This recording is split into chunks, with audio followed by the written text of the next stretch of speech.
This is you. In reality, you are nothing but a skeleton covered in meat and skin. And inside that skeleton is the most important part of you. This. Not only is this the most important part of you, it is you. Inside this organ is your mind. All of your memories, your ideas, personality, all of it is in here. People might say, trust your gut or follow your heart, but these are just cute metaphors. In reality, thinking happens here. The idea that mind and body are two separate things has been around for thousands of years, but was made famous by the French philosopher René Descartes. He viewed the body as a piece of machinery that had its own laws of operation. But the mind could pull levers to control the body. And the body communicated with the mind through a very specific gland in the brain. And this mind-body separation is still a powerful idea today. Many people dream that one day we can liberate ourselves completely from this meat machine and we can back ourselves up onto a computer and live forever in an eternal digital paradise. There's only one problem with all this.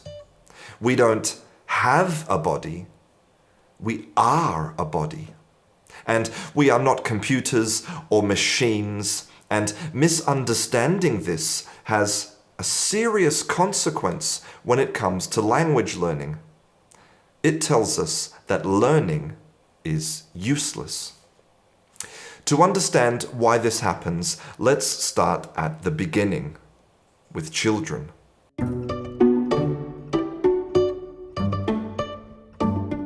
Let's start with two things that mind-body separation teaches us to believe about language learning. The first thing is that children are better language learners than adults. What could possibly be the reason for this? Well, it can't be a fault of the mind, because adult minds are better than child minds at almost every type of task. An adult mind has better memory, better problem-solving skills, and more knowledge about the world. So it must be a body problem. The body has changed. You can't fight nature. Why even try? So learning is useless. The second thing is that we believe that we are all born with a language instinct. Apart from the profoundly disabled, all children will learn to speak a language, the same way that all children learn to walk and to eat. That's something that we are born with, something in our nature, in our body. And it happens whether we try or not, whether somebody teaches us or not. Babies don't study. To learn a language, you must be immersed and not in a classroom. Again, learning is useless. It makes me terribly sad to think that most people will never discover that both of those things are false. The idea that children are better learners than adults was planted by Aristotle thousands of years ago and has stuck with us ever since. Modern research shows that adults are actually way better at language learning than children. And there is no language instinct. In Los Angeles in October 1970, a girl called Jeannie was rescued from her parents' house. Her parents had locked her in a room, tied to a chair, without human contact for more than 13 years. And apart from the physical and psychological damage, she had developed no language ability. As the Encyclopedia of Infant and Early Childhood Development says, children raised without human interaction do not develop language. And this gives us our first insight into what really causes language learning. Not bodies, not minds, but people. And this is where we have to take a little detour into philosophy.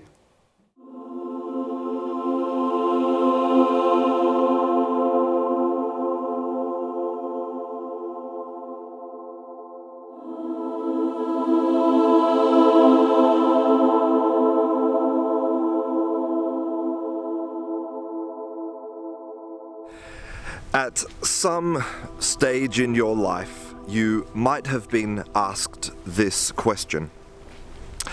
If a tree falls in the forest and there is nobody there to hear it, does it make a sound?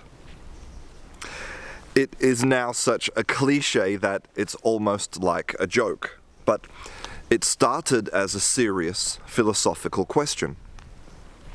What we call sound are waves that enter our body, that we process and comprehend. And if a tree falls and there is no body to feel and process that sound, does it exist? And this can challenge us to look at language with the same type of question. If I write a book and nobody reads it, did I use language? If I study language and I never use it, do I know that language? The truth is that every act of language requires another person.